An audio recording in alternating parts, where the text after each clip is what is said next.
This week in my update on COVID-19, I'm going to go through hydroxychloroquine and the timeline and what's happened so far. There's been a lot said about this, so I'm going to give myself about 7 minutes starting now. February 19th, Bioscience Trends out of China reports 62 cases as observational where they noted that people got better quicker with hydroxychloroquine. So that set off the questions about hydroxychloroquine. We all know that hydroxychloroquine is an old medicine. It's been used in malaria and rheumatoid disease. I prescribed it. Many people prescribed it. But it's never been used for viral disease. But it is interesting because we know that in test tubes or in cells, and this is reported by in the Journal of Cell Discovery, and it was a letter to the editor by a group that has done studies on in vitro use of hydroxychloroquine in real cells. So they found that it was effective in inhibiting SARS-CoV-2 infection in vitro. So that supported it. We've known that before. We also know that hydroxychloroquine is a anti-inflammatory. It helps rheumatoid arthritis. So there's some reasons to wonder if it would help because SARS-CoV-2, systemic acute respiratory syndrome, is an inflammatory syndrome. So we would hope that hydroxychloroquine might help. So March 20th, the International Journal of Antimicrobial Agents publishes out of France an observational study in the use of hydroxychloroquine. This was 20 patients, count them 20, not very many in anybody's book, that did better with hydroxychloroquine with COVID-19 pneumonia. All right, so what would this tell us with two observational studies, 62 patients and 20 patients? To me, what it told me at the time, and I said it at the time, and most doctors did, that's nice. Now we need some real studies. I'm not going to change what I do because I know that's a nice observation. It's possible. I know there's also toxicity with heart-related and arrhythmias associated with hydroxychloroquine. I also have really, on the basis of two observational studies, I have no proof that it's going to be useful. All right, fast forward. March 21st or March 20th. President Trump, in a press conference, called it a game changer. So he talked about it. There's a very interesting press conference. If you want to go back and watch it, you can see him and Fauci coming up at least 3 different times. I could only watch about 10 minutes of it. But he talked about how positive he was about it and how he had good feelings about it and that we were going to do more studies and we're going to try to buy up a lot of it so we'd have a lot of it available. Fauci came up 3 different times to clarify, and he would said each time what I'm just saying.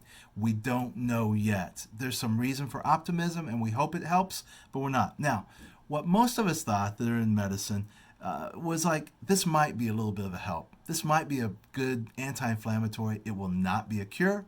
It will not change the disease a lot. It might be a help. Okay.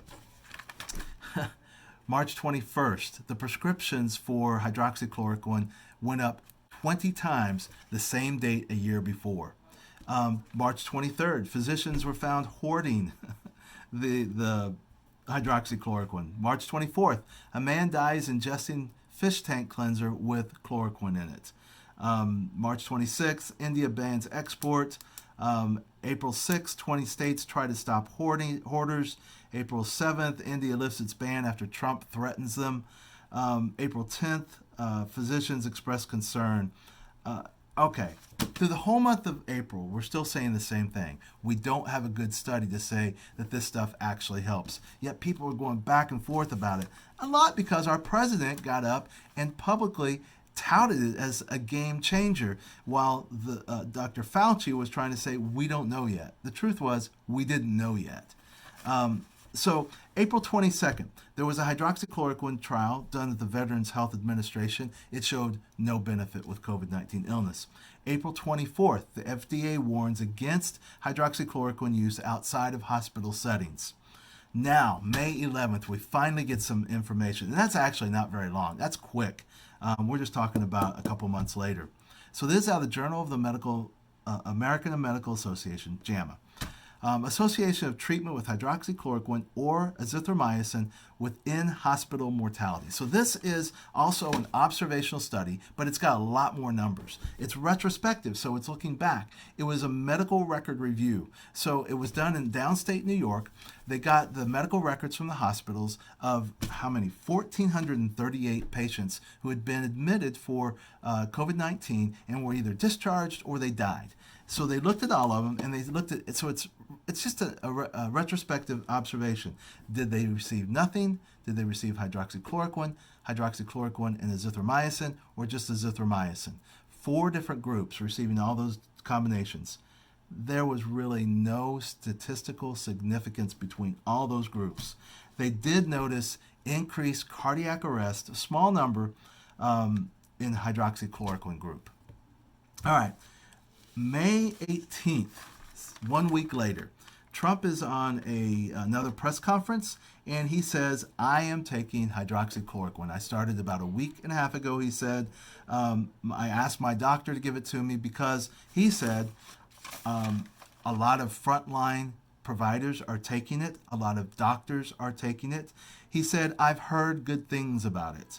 He also got a letter from a doctor in Winchester, New York, who treated patients with hydroxychloroquine, azithromycin, and zinc and for prevention, and had had good results. He says, I don't know him. I've never heard of him, but I'll give you a copy of his letter. So he touted the fact that he was taking it himself along with zinc for prevention. Remember, the FDA had warned against using it 3 weeks earlier. Now, June 3rd, the New England Journal of Medicine comes out with another good study. Now, this one is a randomized trial. Now, this is for post-exposure prophylaxis. Now, this is one where you sign people up, you put them in 2 arms of a study. One gets hydroxychloroquine, one gets nothing, and you see how well they did. So the endpoint was, did they get it? Because this was post-exposure prophylaxis. You're exposed to it, take the hydroxychloroquine, see if it prevents you from getting COVID-19. And the answer was there was no statistical significance between placebo and hydroxychloroquine. 12% in the chloroquine group went ahead and got it, and 14% in the no group, placebo group. That was not statistically significant.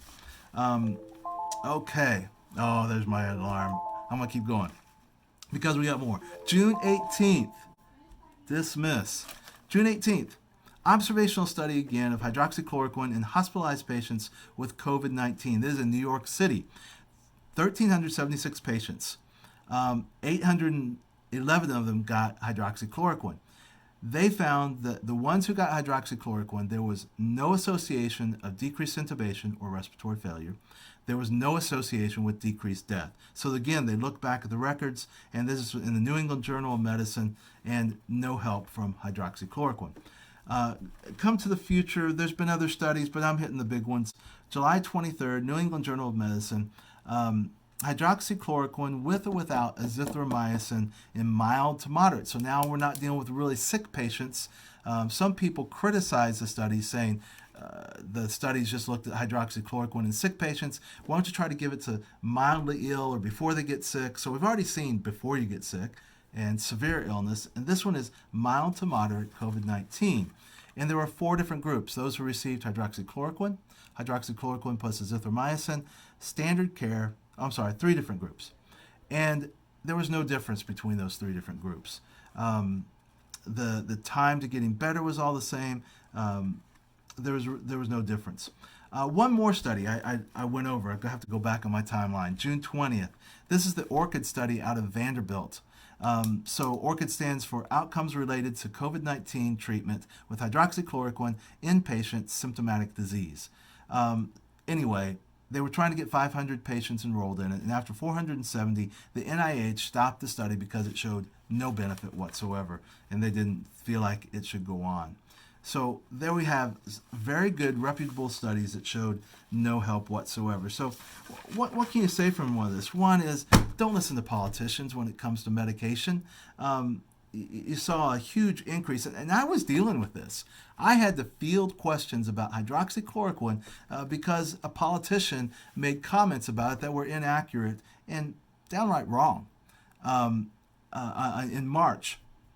Again in May, the same thing. And I'm still answering questions about hydroxychloroquine when, yeah, it was always a good thought, but good studies take a little bit of time. In this case, we're only talking about 4 months or so, 5 months from February to July. We've got several good studies right now that can say we can keep studying it. There are some still studies out there, but right now there's no reason to think that it's going to be a great help for us. So get your medical information from medical doctors. Have a great week. Bye.